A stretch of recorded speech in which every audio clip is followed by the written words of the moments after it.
3일 동안 연휴인데 어디 놀러 안 가고 여기서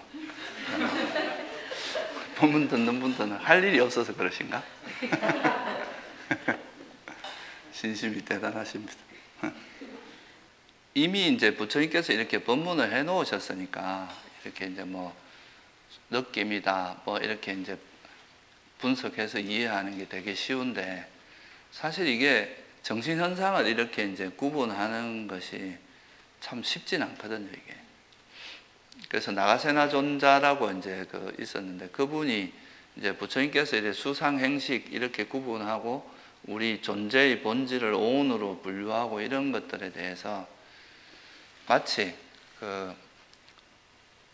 강물이 이래 흘러 들어와서 바닷물로 이래 모이잖아요, 그죠? 바닷물이 이렇게 떠가지고 이 중에서 이 물은 낙동강에서 온 물이고 이건 뭐 영산강에서 온 물이고 이렇게 구분하는 것만큼 어렵다, 이렇게 표현하실 정도로 사실 어려운 일이거든요.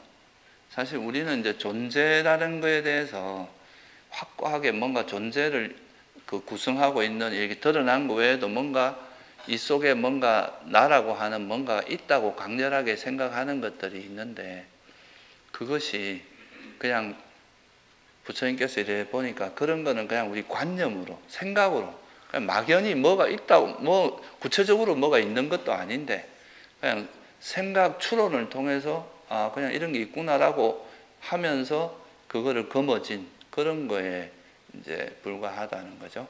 이렇게 하는 데 있어서 이런 가장 결정적인 역할을 하는 게 개념이라는 거거든요. 관념. 그 관념을 만들어내는 게 지금 오늘 이제 지금 이야기하려고 하는 인식이라고 하는 겁니다. 이건 번역을 인식이라고 했는데요. 이 참 번역어가 쉽지가 않은 것 같아요. 원래 이제 빨리어로서는 이게 뭐냐면 산야라고 하거든요. 산야. 근데 이제 싸라고 하는 말이 무슨 뜻이냐면은 together란 뜻이에요. 함께. 그리고 냐라는 거는 알다 이런 뜻이에요.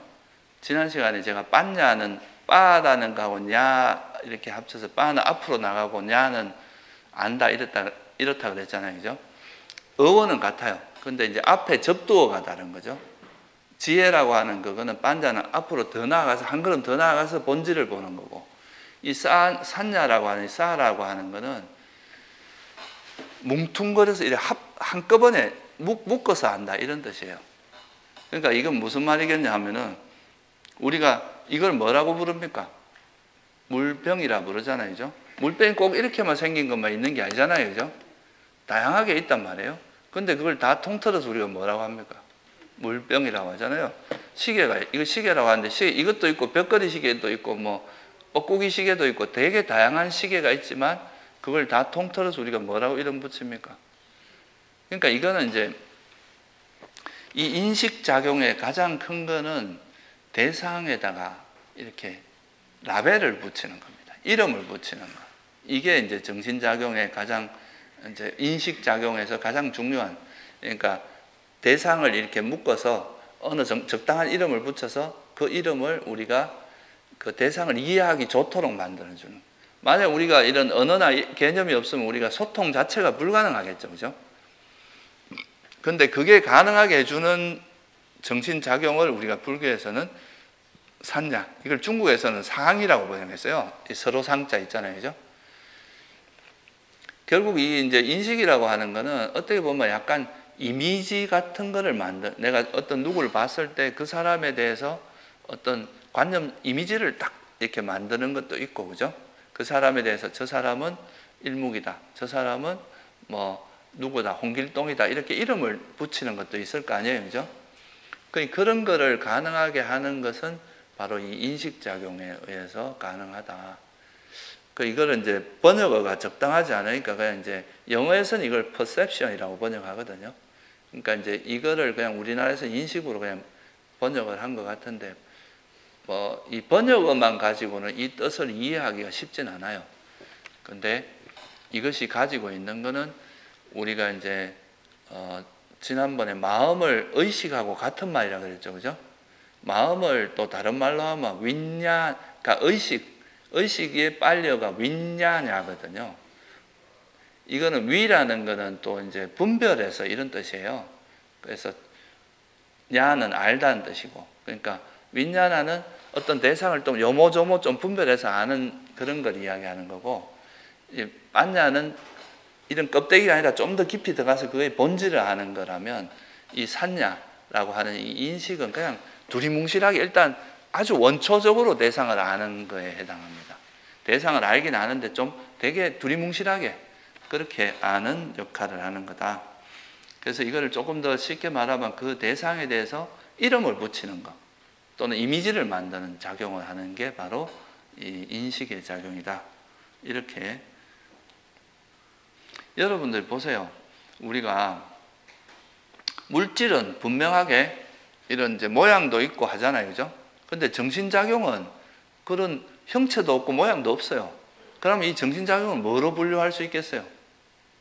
적당한 이름을 붙여서 분류할 수밖에 없는 거예요. 아, 내가 대상에 대해서 이렇게 끌리는 마음은 탐욕이라고 하자. 또 싫어하면 성냄이라고 하자. 이렇게 이름을 붙이는 거죠. 그죠? 그래서 정신작용을 다른 말로 하면 이름 붙이라고 표현하기도 해요. 경전에서 보면. 그래서 우리가 그 한자에서 물질은 색이라고 번역을 했고 정신을 뭐라고 번역했어요? 명자로 번역하잖아요. 이름 명자. 명색이라고 하잖아요. 그러니까 이게 정신작용은 그 작용에다 이름을 붙이는 게 되게 중요하거든요.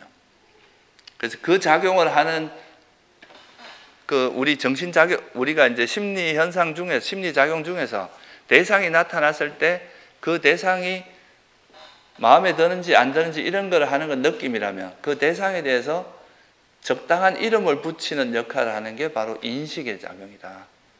그러니까 이미지를 취하는 것도 어떤 형태의 이름이잖아요. 그죠? 이름을 우리가 언어로 붙일 수도 있지만 이렇게 형상, 이미지로도 만들 수 있잖아요. 그죠? 그게 바로 인식의 작용입니다.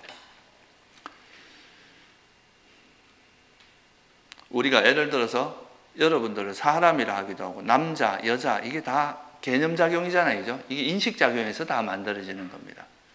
그리고 뭐 이건 탐욕이다, 이건 성냄이다, 이건 어리석음이다 이런 것도 다 이제 인식작용에서 만들어지는 거고, 우리가 보통 이제 이렇게 언어, 우리가 살아가려고 사람 간에 소통하기 위해서 언어가 반드시 필요한데 이 언어를 만드는 정신작용이 인식작용으로 본다는 거죠.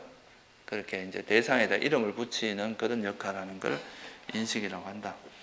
그리고 우리가 보통 이제 과거를 기억한다 할 때도 여러분이 사실 과거의 일을 기억한다고 하는 것도 대체로 그 이미지나 그 사람에 대한 그 이름이나 이런 걸 보통 기억하는 게 많거든요. 그래서 그게 이제 이런 기억하는 데 있어서 인식이 되게 중요한 역할을 하고, 또 생각할 때도 우리가 생각을 이어간다는 건 계속 그 대상을 보면서 생각하진 않잖아요.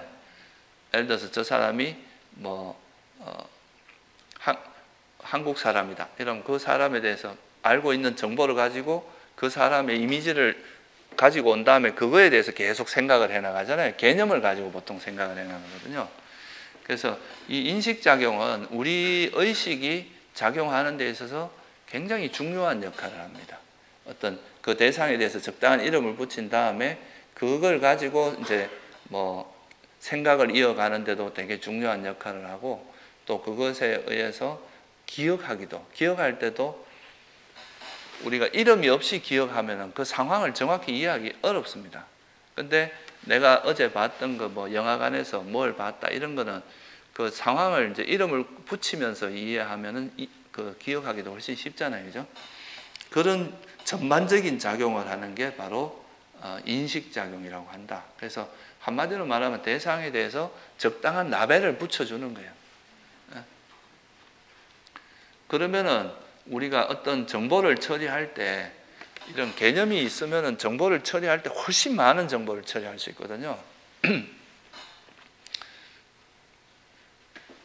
대상에 대해서 집착하는 특성이 있는 건 탐욕이다. 싫어하는 특성이 있는 심리작용을 성냄이라 한다. 이러면 내가 되게 우리에게 일어나는 굉장히 다양한 정신현상도 내가 저 대상을 싫어하는 형태니까 이건 성냄이구나.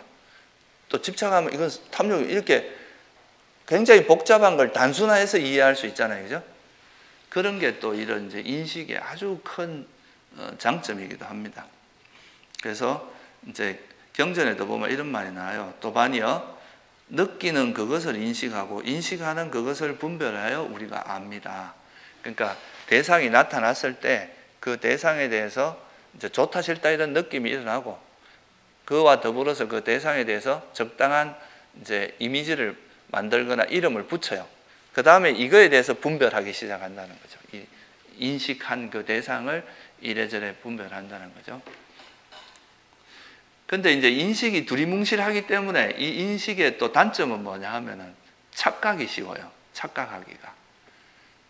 예를 들어서 우리가 이렇게 생각하잖아요. 길쭉하게 몸이 길면서 기어다니는 그런 동물을 뭐라고 인식하고 있어요? 뱀이라고 인식하고 있잖아요. 그러면 밤에 가다가 이렇게 길쭉하게 이렇게 있는 나무 조막을 봐도 뱀이구나 이렇게 착각하기가 쉽잖아요. 그죠? 그래서 이런 인식에서 왜곡이 일어나기가 쉽습니다. 이건 좀 두리뭉실하게 이렇게 대상을 인지하고 우리 의식이 참 그거를 인지한 상태에서 거기에 대해서 분별이 되기 때문에 물론 이제 이렇게 분별하다 보면 이게 나무 토막이고 이게 아니구나 하고 다시 또 바로잡을 수도 있는데 그래서 이 인식이 되게 편리한 반면에 또 하나 이제 단점이 뭐냐 하면 인식이 왜곡을 시키기가 되게 쉬워요. 그러니까 자, 예를 들어서 우리가 우리나라에서 가장 익숙한 말이 아상이란 말이잖아요. 그죠? 건강계에 보면 아상이란 말이 많이 나와요. 나라고 하는 인식입니다. 그게 빨리어로 아따 산냐거든요. 아따라는 게 이제 자아란 뜻이고 산냐는 인식인데 그거를 중국에서 이제 아상으로 번역을 한 거예요. 그러니까 나라고 하는 인식인데 그러니까 내가 밥도 먹고 걸어가고 이렇게 차도 마시고 말도 하고 이런 걸 보면서 이거를 그냥 우리가 편의상 나라고 이해하기 시작하는 거죠. 그냥 나라는 이름을 붙인 거예요. 이렇게 내가 오온으로 움직이는 이걸 그냥 나라고 이름을 붙였는데 이게 계속 반복되다 보면 나중에는 어떻게 되냐면 나라는 실체가 있다고 생각하는 거예요. 그냥 우리가 이름을 붙인 것일 뿐인데 그게 나중에 되면 그것이 마치 실체 뭔가 나라고 하는 뭔가 구체적으로 있는 것처럼 이제 생각하게 된다는 거죠. 이게 또 그런 인식을 통해서 만들어진 개념이 가지고 있는 굉장히 유용하면서도 사람들이 착각하기 쉬운 일단 개념이 만들어지면 그게 마치 그런 게 실제 있다고 하기가 되게 쉽다는 거예요.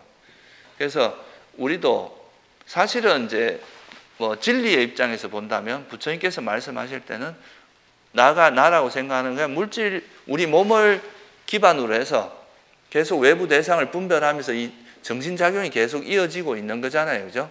오온이 이어지고 있는 건데 우리가 그걸 인식할 때 이거는 나다. 내가 얼굴을 보면서 이 몸도 나라고 생각하고 우리에게 기억이라든가 생각이나 이거를 내가 한다. 이렇게 자꾸 말을 하다 보면 그렇게 이제 인식을 하다 보면 나중에는 이제 그 나라는 게 실제로 있어가지고 이 나가 우리 삶을 주관한다.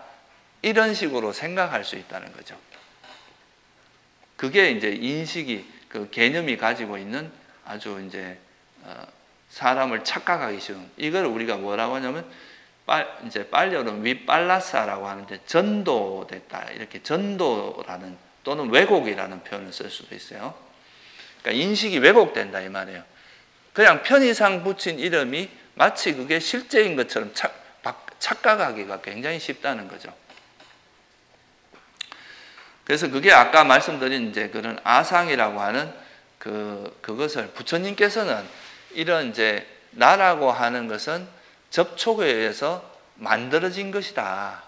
우리가 대상을 계속 접촉하고 하다 보면 그 대상을 인식하고 하는 이 자체를 나라고 거울을 보고 맨날 이걸 내 몸이라고 하다 보면 이 몸이 나라고 생각하는 거죠. 실제 몸에는 나라고 하는 게 없어요. 우리가 과학적으로 봐도 몸은 그냥 계속 세포가 변하고 있는 거거든요.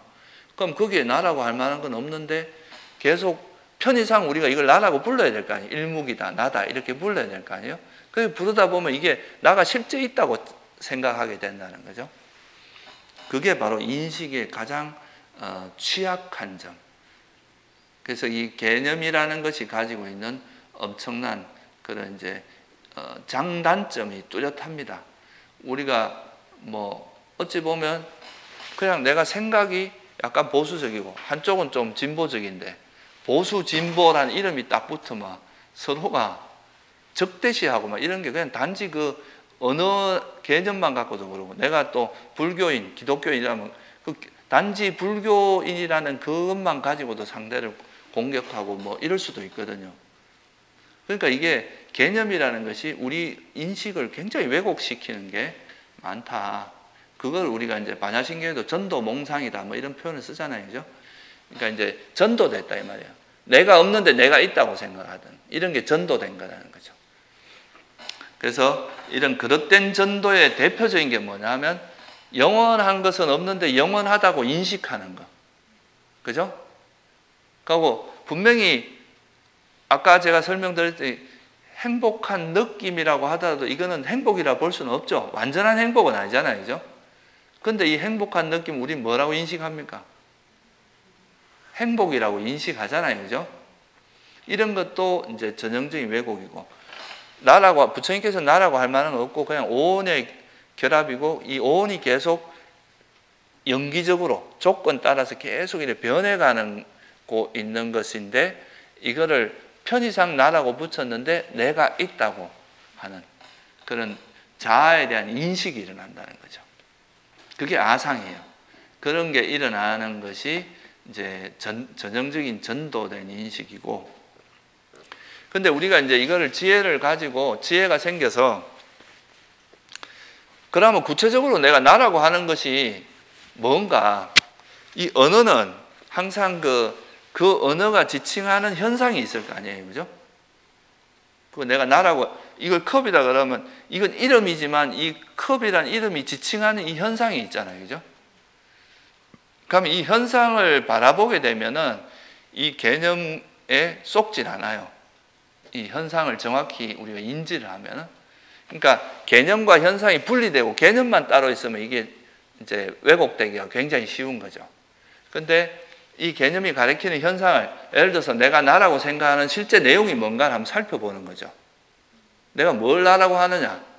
그러면 보면 후보가 내 몸밖에 없어. 몸이나 아니면 내 정신현상, 이런 걸 나라고 생각할 거란 말이죠. 그럼 이 정신현상은 결국은 부처님 보시기에 수상행식이라는 거예요. 또 수상행식은 다 조건에서 만들어진 거다. 그렇다면 이 접촉에서 일어난 거죠.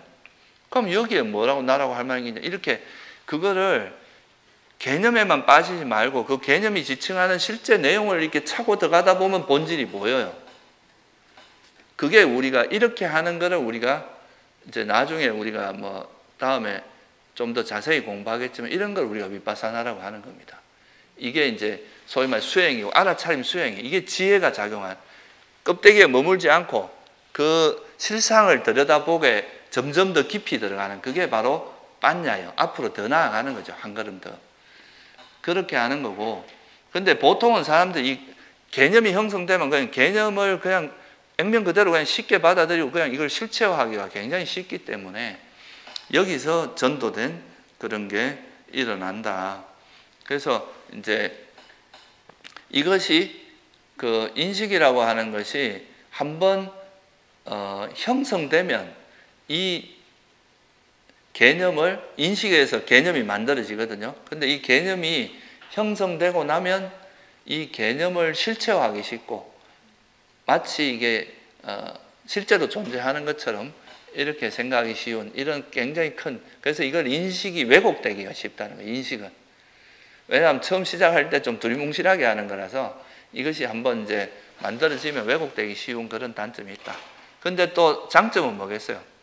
이런 개념이 없으면 우리가 소통이 안 됩니다. 부처님께서 아무리 깨달았다고 하셨더라도 당신이 그 시대에 맞는 언어를 가지고 설명을 했기 때문에 우리도 그 말을, 그 언어를 통해서 그 진리에 접근할 수 있는 거잖아요. 그죠? 그러니까 이 인식은 필수 불가결한 건데 그런 단점이 있는 거죠. 이게 이제 가장 큰, 어떻게 보면 딜레마라고 할 수 있는 거예요. 인식이, 그 개념이 가지고 있는. 그러니까 이제 나중에 되면은 이런 부처님의 법도 막 자꾸 이제 그 분명히 장점이 있는데 단점도 있잖아요. 그러니까 단점을 너무 부각하다 보면 막 언어가 필요 없다, 언어로 통해서는 안 된다, 이런 식으로 극단적으로 가버릴 수가 있어요. 그렇다고 또 이제 너무 또 이걸 강조하다 보면 이 언어에 너무 빠져서 언어를 좀 실체화하는. 그래서 법도 사실은 부처님께서 이제 당신이 깨달은 바를 언어로 설한 거거든요.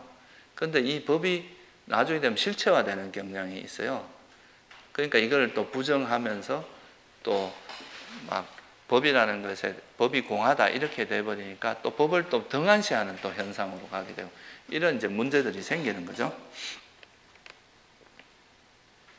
그래서 이 인식이라는 것은 그런 의미가 있다. 인식 자체가 뭔지는 이해하시죠, 그죠? 근데 그러니까 이거는 뭘 의미하냐면 결국 이게 이제 이거를 실체화한다는 것은 인식을 조건으로 해서 또 뭐가 일어나기 쉽다는 거예요. 그냥 나라고 하는 언어를 썼는데 이거를 실체화하고 여기에 실체화하고 이걸 진짜 나가 있다고 생각하면 여기에 뭐가 달라붙겠어요? 가래가 달라붙잖아요, 그죠? 그래서 그 인식도 가래의 조건이 됩니다. 인식을 조건으로 해서 그런 가래가 일어나기 쉽다. 일단 개념이 형성되기만 하면 그 개념을 마치 실제로 존재하는 것처럼 이렇게 생각하기가 굉장히 쉽다는 거죠.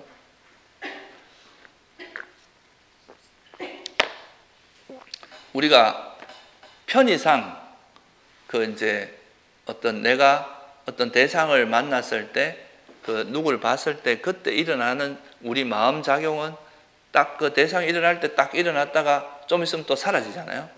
그러면 이거를 우리가 이름하여 탐욕이라 한단 말이에요.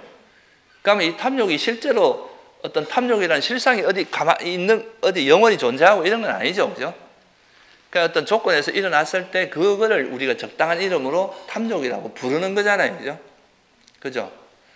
그래서 이런 거에 대한 이해가 부족하면, 이런 것을 정확히 이해하지 못하면 이 개념에 집착하게 된다는 거예요. 이 언어에 집착해서, 사실 이 언어에 집착해서 뭐 전쟁도 일어나고 그러잖아요. 이 사상의 차이, 생각의 차이 때문에 그런 개념에 의해서 생각이 차이가 나면 그걸로 이제 막 서로가 적이 되고 자기까지 집착을 하기 때문에 그렇거든요. 나는 이렇게 생각하는데 저렇게 생각하는 사람도 있을 수 있다고 만약에 인정을 하면 그것 때문에 싸우지는 않을 거 아니에요, 그죠?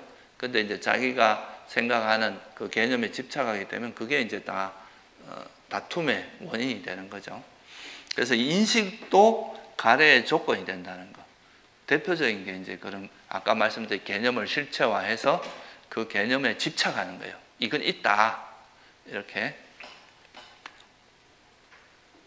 그래서 이거를 이런 이제 그냥 이름일 뿐이라는 걸 강조하기 위해서 우리나라 건강경에 보면 뭐 항상 하는 말이 뭐예요? 이것은 반야바라밀이 아니라 반야바라밀이 아니라 이름이 반야바라밀이다. 이렇게 표현을 많이 하죠, 그죠? 그런 구절이 계속 반복돼 나오잖아요.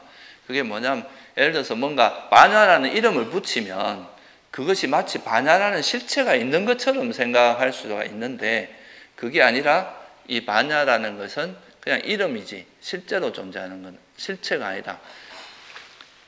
그게 없다는 뜻이 아니라 우리가 어떤 지혜가 작용한다는 건 어떤 상황에서 그 대상에 대해서 지혜가 일어나는데 또 상황이 끝나면 지혜가 또 그 마음은 사라질 거 아니에요, 그죠? 그러니까 이건 그냥 그때 작용하는 거지 실체가 있는 건 아니잖아요. 그런 의미를 잘 이해해야 된다 이거예요, 그죠? 그래서 아까도 이제 제가 설명을 드렸지만 느낌을 조건으로 가래가 일어나기도 하지만 인식도 가래의 조건이 됩니다. 그래서 이거를 이제 부처님께서 그럼 왜 느낌과 인식을 이렇게 따로 이제 설했는지 아까 제가 간단히 설명을 드렸지만 좀 더 자세히 말하면 이 느낌도 가래의 조건이 되고 인식도 가래의 조건이 됩니다. 그래서 이 두 가지가 굉장히 우리 의식이 작용할 때 굉장히 중요한 역할을 하죠. 이제 그 느낌은 대상을 이제 원초적으로 느끼는 작용을 하고 인식은 그 대상에 이름을 붙이고 이제 우리 의식이 작동할 수 있는 기초를 만들어주는 거거든요. 그러니까 이거는 굉장히 중요한 역할을 하는데, 근데 이게 단점이 이제 이 느낌은 달콤함이 있어서 집착하기 쉽고, 이제 인식은 이게 실체화, 이게 일단 개념이 만들어지고 나면 거기에 이제 집착하기 쉬운 그런 단점이 있더라. 그래서 이거를 굳이 이제 주석서나 이런 데 보면 비유를 어떻게 하냐면, 느낌은 밥의 비유래요. 이제 가래가 자라려면 우리가 많이 먹고, 우리가 사람이 잘 크려면 잘 먹어야 이제 크잖아요. 그죠? 성장하듯이 사람이 성장하는 그런 거예요. 가래가 성장하기 위한 음식이 있을 거 아니에요. 그죠? 그 음식 중에서 느낌은 밥의 비유를 하고 인식은 반찬의 비유를 합니다. 그래서 이 두 가지가 밥과 반찬 역할을 하면서 계속 가래를 키워나가는 거예요. 그럼 무슨 말이냐면, 가래가 느낌이 있으면 왜 가래가 일어나는지는 아까 설명을 드렸잖아요. 그죠? 우리가 그 대상에 대해서 행복한 느낌이라면 당연히 달라붙고, 괴로운 느낌이라면 비존재에 대한 가래로 또 가래를 키워나간다는 거죠. 근데 우리가 사랑스럽고 좋은 대상에 대해서 행복한 느낌이라고 거기 가래가 일어날 때 그냥 이 느낌만 있으면 재미가 밋밋해. 근데 구체적인 예를 하나 들어보면, 제가 이제 이성을 좋아한다 치면, 이성을 만날 때 이성이라는 대상, 아름다운 이성은 우리에게 좋은 느낌을 준단 말이에요. 행복한 느낌을 준단 말이죠.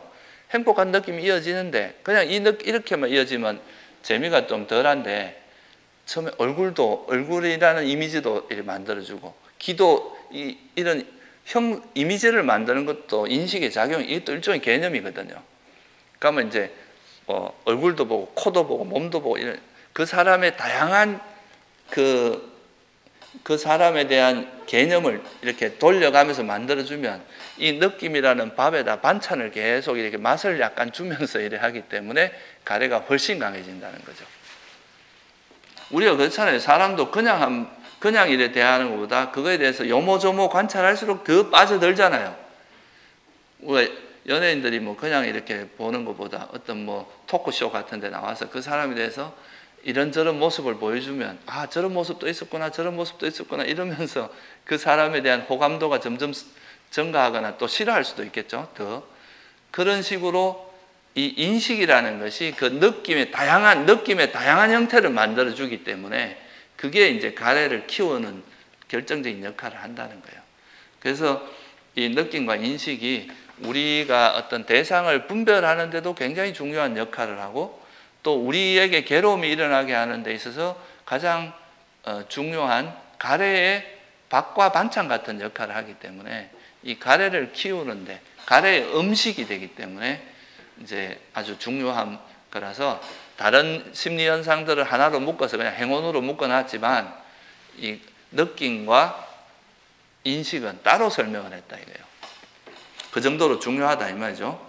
그렇다면은 우리가 이제 이 느낌과 가래 때문에 이제 느낌과 인식 때문에 가래가 일어나는데, 그러면 이 느낌을 조건으로 가래가 일어난다면 우리가 느낌에 대해서 잘 이해하면 가래가 일어나지 않게 할 수도 있을 거 아니에요. 그죠? 그렇죠? 그래서 보통 이제 느낌에 대해서 어리석기 때문에 우리가 가래가 일어납니다. 그러니까 느낌이라는 것이 어떻게 일어난다 그랬습니까? 우리 정신현상은 다 뭐에 의해서 일어난다 그랬어요? 항상 대상과의 접촉을 통해서 일어난다. 이 말을 항상 기억해야 됩니다. 우리가 정신현상은 항상 대상과의 접촉이 있을 때 일어났다가 접촉이 없으면 사라져요. 그렇다면은 이 느낌이라는 것은 어떤 속성을 갖고 있겠어요?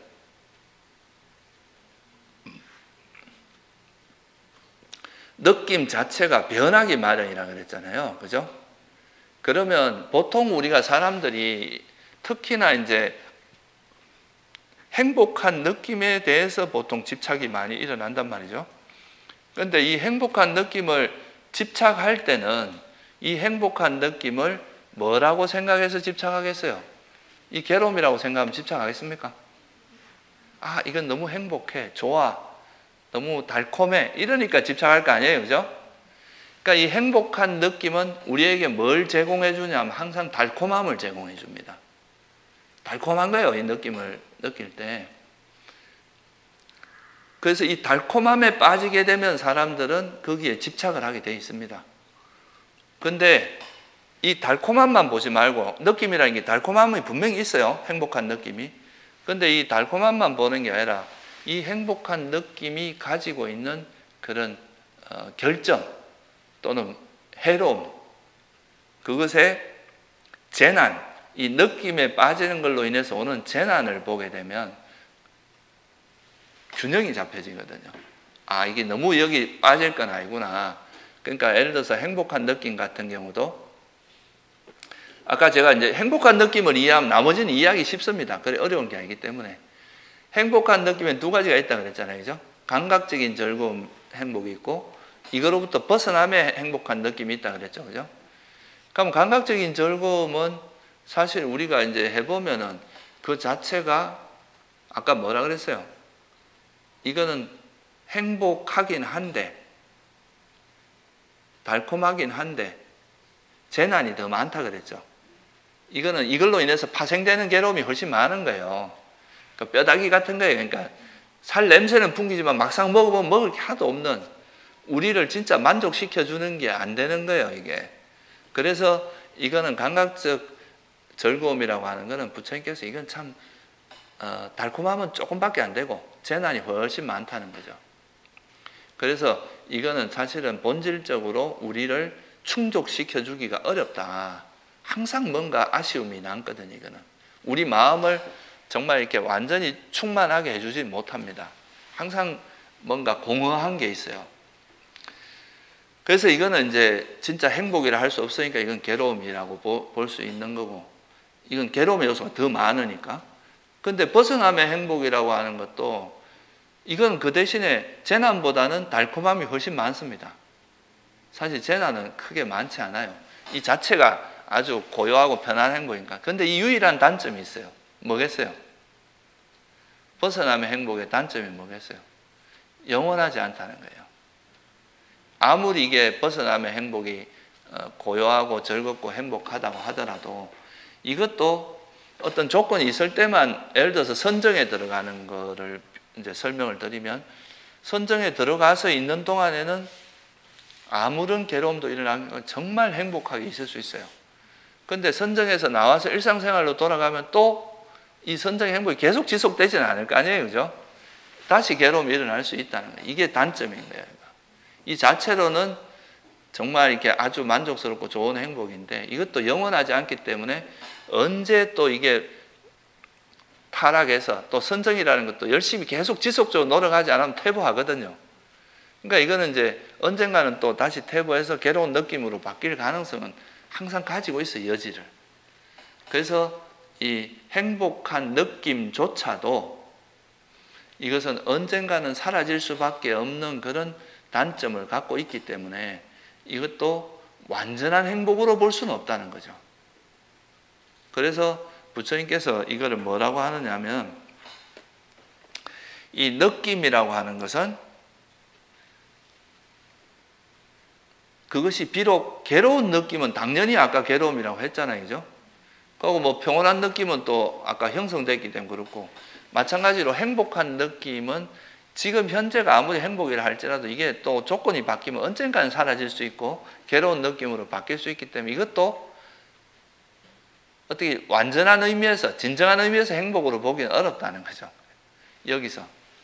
그래서 느껴진 것은 무엇이나 괴로움이다.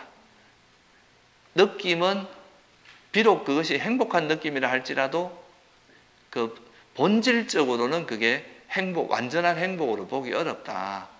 이렇게 보신 거예요. 그래서 이 느낌의 본질을 이렇게 우리가 통찰하게 되면 이게 결국 아까 제가 말씀드렸듯이 느낌 자체는 그 괴로운 느낌은 그냥 고고예요. 이거는 그 자체가 괴로움이야. 근데 행복한 느낌은 사라지면 또 괴로움이 일어나. 그래서 이건 괴고라 그랬죠. 평온한 느낌은 또 형성된 것의 본질적인 게 무상하고, 그래서 이거는 괴로움이야. 이런 거는 행고라 그랬죠. 그러니까 느낌 자체가 괴로움이라는 거예요. 행복이 아니라. 이거를 이해하면 느낌을 느끼지만 느낌에 매이지 않을 수 있다는 거죠.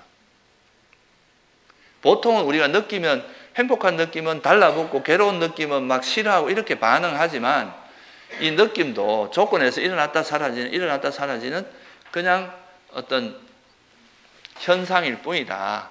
그냥 괴로운 느낌이 일어나고 행복한 느낌이 일어났을 뿐이다. 이렇게 볼 수 있으면 그 느낌에 끄달리지 않을 수 있다 이 말이에요. 그 느끼는 거를 하지 말라는 건 아닙니다. 느끼더라도 거기에 매이지 않을 수 있다는 거죠. 거기 빠지지 않을 수 있고.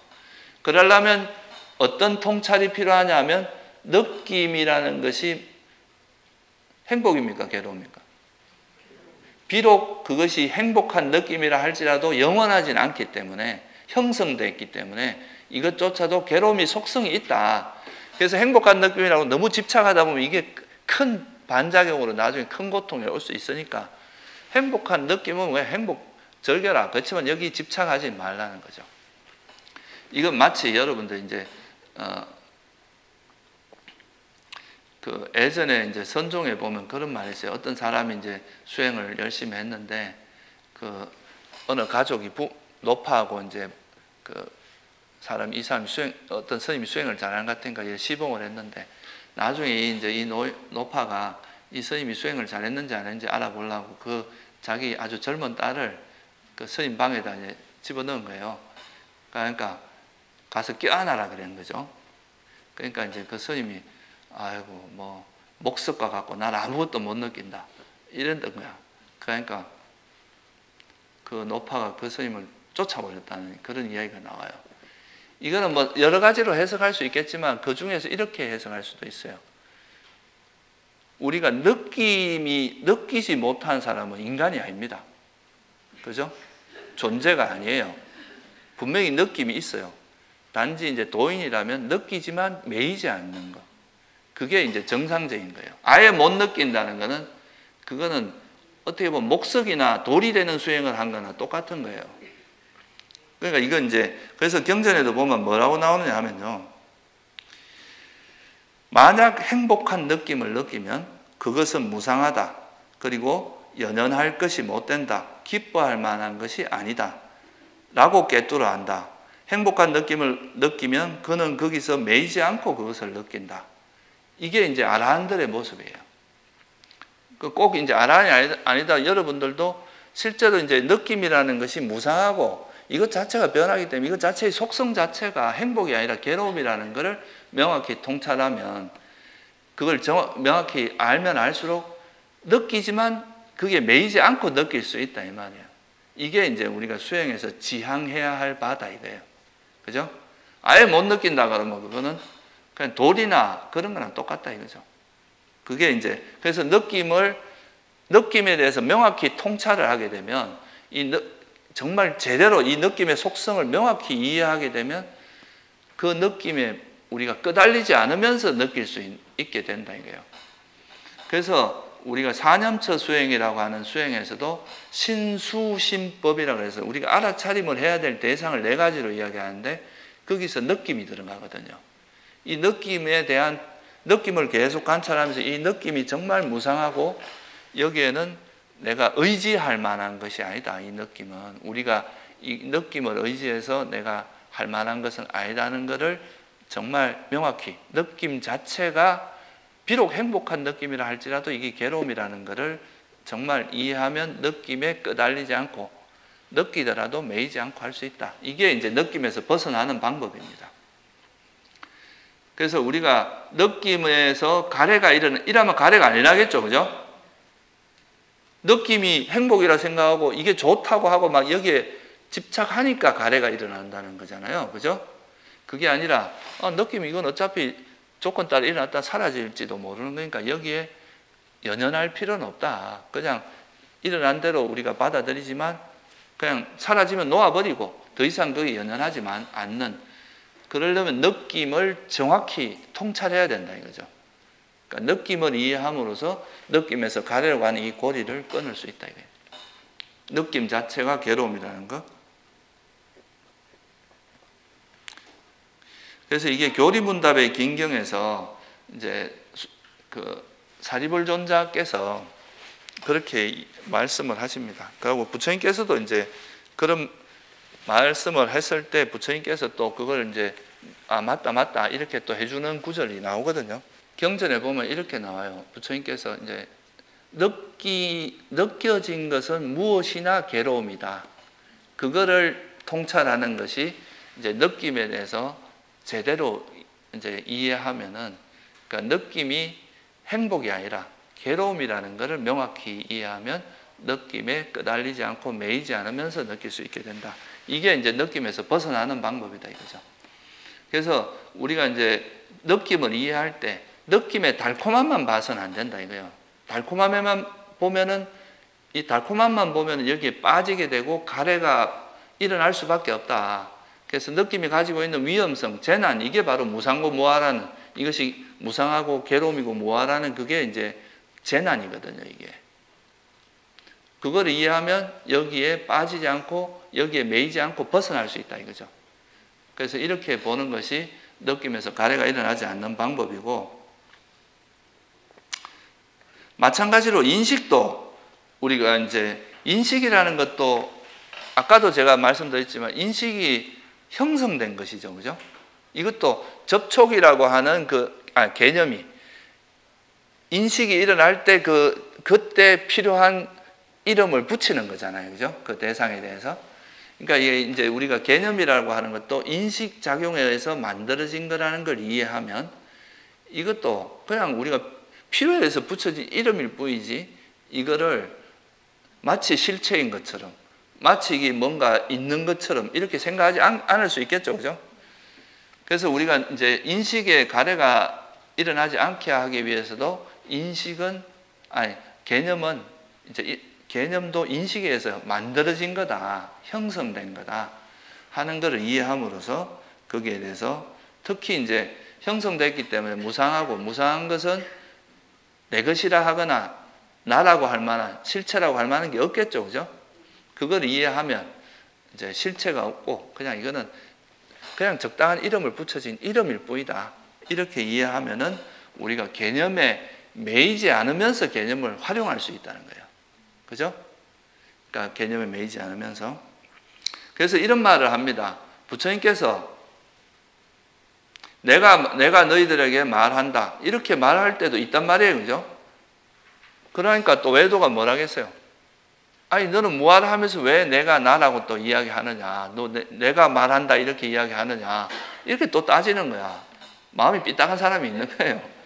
근데 그 말은 뭐냐 하면 내가 있다고 생각해서가 아니라 우리가 사회에서 통념상 또 나를 나라고 부르는 거 있잖아요. 그죠? 아니면은 대화가 안 되니까. 너 이름, 이제 편의상 그런 이름을 붙일 수 있잖아요. 그죠?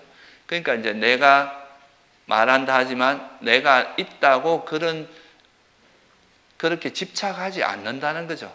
그래서 이걸 뭐라고 말하냐면 비록 아란이 된 존재라도 나는 말을 한다라고 하거나 그들이 내게 말했다라고 그렇게 말을 할 수 있는 것이다. 세상에서 통용되는 언어를 두루 알아서 능숙한 그 사람이 일상적인 어법으로 세상의 일상적인 말을 하는 것이다. 이게 실제 내가 있다고 말하는 게 아니라는 거예요. 그러니까 이건 개념에 매이지는 않으면서 개념을 쓰는 걸 이야기하는 거죠.